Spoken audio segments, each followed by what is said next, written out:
Καλημέρα, καλησπέρα και καλώς ήρθατε στο δεύτερο επεισόδιο του καναλιού Το Κυνήγι των Γνώσεων και το πρώτο στην κατηγορία των ζώων. Σήμερα θα μιλήσουμε για ένα ζώο του οποίου πολυθώματα που έχουν βρεθεί χρονολογούνται στα 1,6 με 1,8 εκατομμύρια χρόνια πριν. Για χάρη ευκολίας, το ζώο αυτό θα το ονομάσουμε Χ.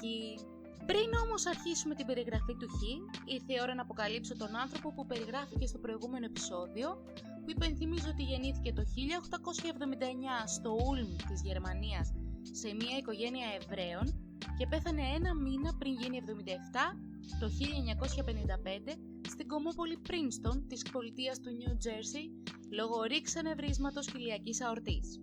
Είχε μια αδερφή που ήταν μικρότερη κατά 2 χρόνια και παντρεύτηκε 2 φορές, τη μοναδική συμφοιτητριά του και την ξαδέρφη του. Στα 22 του πήρε την ελβετική ηθαγένεια και στα 54 απαρνήθηκε τη γερμανική ηθαγένειά του μετά την άνοδο του Χίτλερ το 1933. Στα 56 του δόθηκε μόνιμη άδεια παραμονής στις Ηνωμένες Πολιτείες Αμερικής και στα 61 του έγινε Αμερικανός πολίτης, διατηρώντας όμως την ελβετική του ηθαγένεια. Μετά το θάνατό του, ένας παθολόγος, χωρίς την άδεια της οικογένειάς του, αφαίρεσε τον εγκέφαλό του με την προοπτική να μελετηθεί μελλοντικά για να βρεθεί ο λόγος για τον οποίο ήταν τόσο ευφυής. Ο άνθρωπος για τον οποίο μιλάμε είναι ο φυσικός Albert Einstein, ο οποίος ανάμεσα σε άλλα είναι διάσημος για τη θεωρία της σχετικότητας και την αντίστοιχη εξίσωση. Μην νομίζετε όμως ότι γι' αυτό πήρε το Νόμπελ. Το Νόμπελ το πήρε το 1912 για το άρθρο που έγραψε για το φωτοηλεκτρικό φαινόμενο, για το οποίο αρχικά υπήρχαν κάποιες σκέψεις που ξεκαθάρισαν λόγω μιας έκλειψης ηλίου. Να θυμίσω εδώ ότι είναι συζητήσιμο το κατά πόσο αυτά που αναφέρονταν στο άρθρο ήταν αποκλειστικά δικές του ιδέες ή είχε επηρεαστεί και από την πρώτη του γυναίκα, τη φυσικό Μίλεβα Μάριτς, μιας και υπάρχουν αναφορές που και υποστηρίζουν αλλά και απορρίπτουν την εμπλοκή της. Όπως σημείωσα στο προηγούμενο επεισόδιο, οι Ναζί έκαψαν βιβλία που είχε γράψει ως μέσο προπαγάνδας. Επιπλέον, τα θεωρήματα και οι εξισώσεις του Einstein, όπως και άλλων φυσικών εβραϊκής καταγωγής, κατατάχθηκαν υποτιμητικά στην κατηγορία εβραϊκή φυσική, σε αντίθεση με τη γερμανική φυσική που προωθούσαν οι Ναζί τότε. Φυσικά θα μπορούσαμε να μιλάμε για ώρες για το έργο του Einstein, όμως δεν έχουμε τόσο χρόνο μπροστά μας, οπότε θα πω κάποιες ενδεικτικές επιπλέον πληροφορίες. Αρχικά μια φράση που του έχει αποδοθεί είναι ότι ο Θεός δεν παίζει ζάρια με το σύμπαν. Η φράση αυτή είναι η συντόμευση των όσων είχε γράψει σε γράμμα του στον Max Born το 1926. Μία άλλη γνωστή φράση για την οποία όμως δεν υπάρχει κάποια επίσημη πηγή και άρα είναι αμφιλεγόμενη η αυθεντικότητά της είναι «Δύο πράγματα είναι άπειρα, το σύμπαν και η ανθρώπινη ηλιθιότητα και δεν είμαι σίγουρος για το σύμπαν». Μιλώντας για ηλιθιότητα, ο Einstein φυσικά ήταν το αντίθετο, καθώς υπάρχει εκτίμηση ότι το IQ του πρέπει να κειμενόταν ανάμεσα στο 160 και 180. Ο λόγος που δεν γνωρίζουμε ακριβώς είναι επειδή η χρήση και η γενική ιδέα των τεστ IQ δεν ήταν πολύ διαδεδομένη όταν ζούσε ο Einstein, ο οποίος δεν έκανε ποτέ κανένα τέτοιο τεστ. Για να τιμηθεί η συμβολή του στη φυσική, υπάρχει ένα στοιχείο στον περιοδικό πίνακα με ατομικό αριθμό 99, το Einsteinium, ένα τεχνητό στοιχείο που ανήκει στις ακτινίδες. Τέλος, οι δύο διάσημοι φίλοι του, ανάμεσα σε πολλούς άλλους, που υποσχέθηκα να σας αποκαλύψω σε αυτό το επεισόδιο, είναι ο Φρόιντ και ο Τσάρλι Τσάπλιν. Μαντέψατε σωστά? Αν ναι, σας βοήθησε η περιγραφή, το σκίτσο ή και τα δύο μαζί. Αν σας ενδιαφέρει να μάθετε περισσότερα για κάτι από αυτά που ανέφερα, έχω ανανεώσει τους συνδέσμους στην περιγραφή του προηγούμενου βίντεο, ώστε να φαίνονται σωστά και να μπορείτε να τους πατήσετε.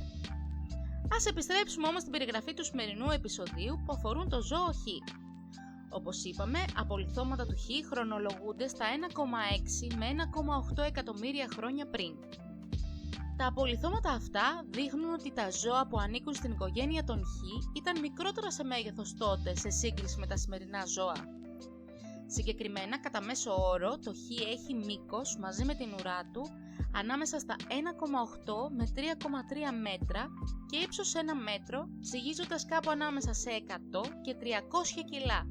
Η απόκλιση τόσο στο μήκος όσο και στα κιλά οφείλεται στο γεγονός ότι υπάρχουν διαφορές ανάμεσα στα υποείδη του Χ αλλά και ανάμεσα σε αρσενικά και θηλυκά.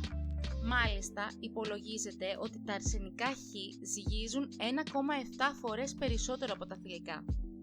Σημειωτέων ότι το μέγιστο βάρος που έχει καταγραφεί είναι τα 389 κιλά από ένα ζώο Χ που πυροβολήθηκε το 1967. Επιπλέον, να πούμε εδώ πως η καρδιά του Χ υπολογίζεται ότι ζυγίζει ανάμεσα σε 600 με 1100 γραμμάρια. Ακόμα μία διαφορά ανάμεσα στα δύο φύλλα, κάνοντας ακόμα πιο εύκολη τη δουλειά κάποιου που θέλει να τα παρατηρήσει, είναι το μέγεθος των μπροστινών ποδιών, με αυτά των αρσενικών Χ να είναι μεγαλύτερα από των θηλυκών.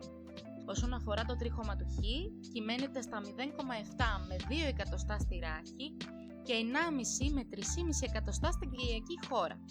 Η μόνη εξαίρεση σε αυτούς τους αριθμούς είναι σε ένα υποείδος, το οποίο τους μήνες του χειμώνα έχει τρίχωμα που κυμαίνεται στα 4 με 6 εκατοστά στη ράχη και 7 με 10,5 εκατοστά στην κοιλιακή χώρα. Σωστή κουβέρτα! Το Χ συνήθως ζει περίπου 20 με 26 χρόνια, τόσο στη φύση όσο και στην αιχμαλωσία, με την μύτη του να μαρτυράει την ηλικία του, μιας και εμφανίζονται μαύρες κοιλίδες με το πέρασμα του χρόνου. Φυσικά, στη διάρκεια ζωής του Χ παίζουν ρόλο πολλοί παράγοντες, τους οποίους όμως θα αναφερθούμε πιο μετά. Το Χ δεν είναι ένα ζώο που θέλεις να συναντήσεις στη φύση και να σε βάλει στο μάτι για να σου επιτεθεί, γιατί αν γίνει κάτι τέτοιο την έβαψες. Και θα εξηγήσω αμέσως γιατί το λέω αυτό. Το Χ μπορεί να τρέξει με ταχύτητα 49 με 65 χιλιόμετρα την ώρα, συνεπώς ένας άνθρωπος με μέση ταχύτητα στα 8 με 12 χιλιόμετρα την ώρα δεν έχει ελπίδα με το τρέξιμο. Θα μου πείτε, θα ανέβω σε ένα δέντρο? Λάθος επιλογή και αυτή, μιας και μπορεί να πηδήξει μέχρι και στα 3 μέτρα.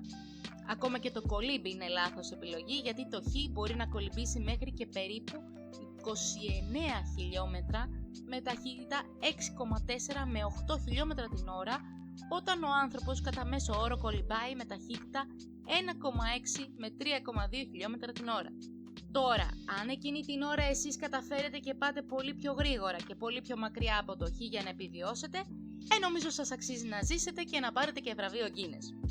Στην περίπτωση όμως που δεν τα καταφέρετε, αν το Χ σας πιάσει τα χέρια του, να ξέρετε ότι θα έρθετε αντιμέτωποι με κοινόδοντες που έχουν ύψος μίλης, το ορατό μέρος του δοντιού δηλαδή, 7,5 με 9 εκατοστά και δύναμη δαγκώματος 4.448 με 6.672 νιούτονς. Ως μέτρο σύγκρισης, το ανθρώπινο δάγκωμα είναι 667 με 889 νιούτονς. Μη φοβάστε όμως, αν δεν του δώσετε κάποιο συγκεκριμένο λόγο, το Χ δεν θα σας επιτεθεί αφού δεν μας βλέπει ως τροφή. Είναι αρπακτικό και άρα σαρκοφάγο, αλλά όπως είπα, αν δεν του δώσετε λόγο, δεν θα επιτεθεί. Εκτιμάται ότι λιγότεροι από 100 άνθρωποι το χρόνο πεθαίνουν από επίθεση που τους έκανε το Χ. Οι λόγοι για τους οποίους το Χ μπορεί να επιτεθεί στον άνθρωπο θα αναφερθούν σε λίγο. Γενικά το Χ είναι κυρίως μοναχικό ζώο. Ο τρόπος που κυνηγάει έχει ως εξής. Πρώτα θα στήσει ενέδρα. Αν το θύραμα καταλάβει την παρουσία του Χ και φύγει, το Χ θα εγκαταλείψει την προσπάθεια αμαχητή. Τσάμπα σπατάλη θερμίδων σου λέει. Αν δεν το καταλάβει όμως το θύραμα, μετά την ενέδρα ακολουθεί αστραπιαία επίθεση, ανατροπή του θυράματος από τη θέση της ισορροπίας του και τελείωμα με δάγκωμο στο λαιμό ή τον τράχυλο. Γενικά όμως δεν μπορούμε να πούμε ότι είναι και ο ικανότατος κυνηγός, καθώς περίπου το 10% των συνολικών προσπαθειών του είναι επιτυχημένες. Ένα ενήλικο Χ βέβαια μπορεί να ζήσει περίπου 2 εβδομάδες χωρίς φαγητό. Όταν βρίσκει φαγητό όμως, του δίνει και καταλαβαίνει, γιατί σε ένα γεύμα μπορεί να φάει μέχρι και 34 κιλά. Να πούμε εδώ όμως ότι ενώ το Χ είναι κυρίως μοναχικό ζώο και ενώ το θέμα φαγητού είναι λεπτό, υπάρχουν περιπτώσεις που πολλά Χ τρώνε μαζί ένα θύραμα χωρίς εντάσεις. Μάλιστα, τα αρσενικά Χ αφήνουν να φάνε πρώτα τα θηλυκά και τα μικρά τους και μετά τρώνε τα ίδια. Συνήθως, τα Χ δεν έχουν πολλές βίαιες διαμάχες. Συγκεκριμένα τα θηλυκά Χ μπορούν να συμβιώσουν με άλλα θηλυκά και με τους πατέρες των μικρών τους. Δεν μπορούμε να πούμε το ίδιο όμως και για τα αρσενικά, τα οποία θα διεκδικήσουν την περιοχή τους που κυμαίνεται από 25 έως 260 τετραγωνικά χιλιόμετρα.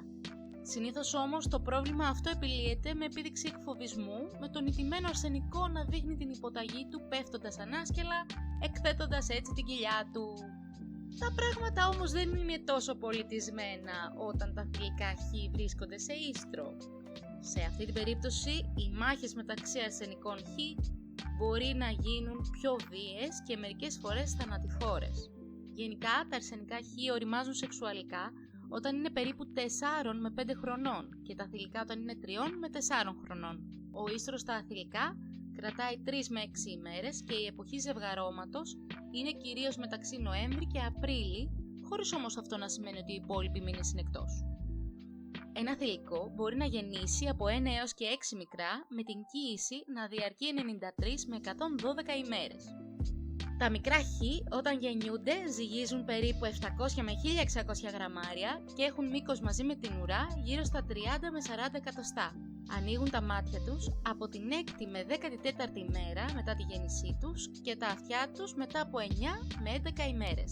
Το τρίχωμά τους αντικαθίσταται για πρώτη φορά μετά από 3,5 με 5 μήνες και για δεύτερη φορά όταν είναι 2 με 3 χρονών, αποκτώντας έτσι το οριστικό τους τρίχωμα. Για τις πρώτες 140 ημέρες, τα μικρά χ παίρνουν 100 με 250 γραμμάρια την ημέρα και από την 141η ημέρα έως την 108η παίρνουν 300 με 550 γραμμάρια ημερησίως. Τα μικρά χ θα μείνουν μαζί με τη μαμά τους μέχρι να γίνουν 2 με 2,5 ετών, οπότε και φεύγουν να ζήσουν τη δική τους περιπέτεια μακριά από τη μαμά, μιας και η φροντίδα των μικρών είναι καθαρά υπόθεση της μητέρας. Επομένως, αν για κάποιο λόγο η μαμά πεθάνει, τα μικρά της έχουν ελάχιστες έως και μηδαμινές πιθανότητες επιβίωσης. Βέβαια, γενικά οι πιθανότητες επιβίωσης των μικρών χ είναι μικρές, μιας και περίπου τα μισά από αυτά που θα γεννηθούν δεν θα ζήσουν πάνω από 2 χρόνια. Αυτό οφείλεται σε διάφορους παράγοντες, όπως οι αρρώστιες που έχουν τα μικρά χ, η πείνα, το κρύο, ατυχήματα, ακόμα και λόγω επίθεσης από άλλα αρπακτικά. Το τελευταίο βέβαια είναι πιο σπάνιο γιατί η μαμά χ είναι πολύ καλή στο να προστατεύει τα μικρά της. Άλλος ένας λόγος μη επιβίωσης των μικρών χ είναι τα αρσενικά χ. Αυτό συμβαίνει επειδή τα θηλυκά χ δεν είναι δεκτικά στο ζευγάρωμα όταν έχουν μικρά. Έτσι τα αρσενικά θα σκοτώσουν τα μικρά χ για να ζευγαρώσουν, αφού ένα θηλυκό χ μπορεί να κυοφορήσει ξανά 5 μήνες μετά την προηγούμενη γέννα.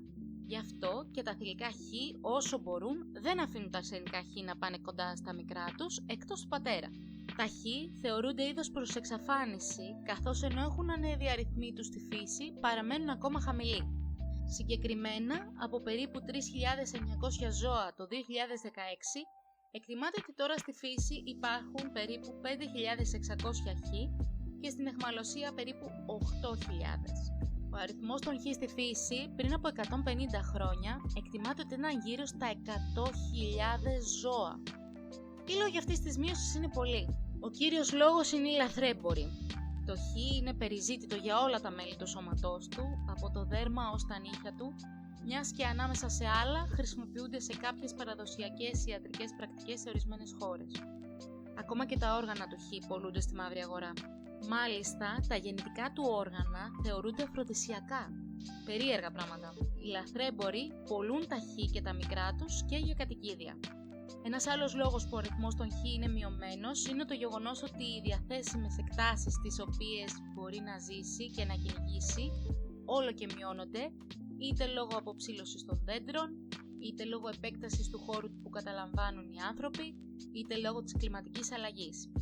Έτσι, τα θηράματα που κυνηγάει το χ μειώνονται, οδηγώντας το στο να έρθει σε επαφή με τους ανθρώπους για να αρπάξει πρόβατα, κατοικίδια, ακόμα και μικρά παιδιά ή άοπλους χωρικούς. Μάλιστα, μερικοί χωρικοί όταν περπατούν φοράνε μάσκες στο πίσω μέρος του κεφαλιού τους για να αποφύγουν πιθανή επίθεση.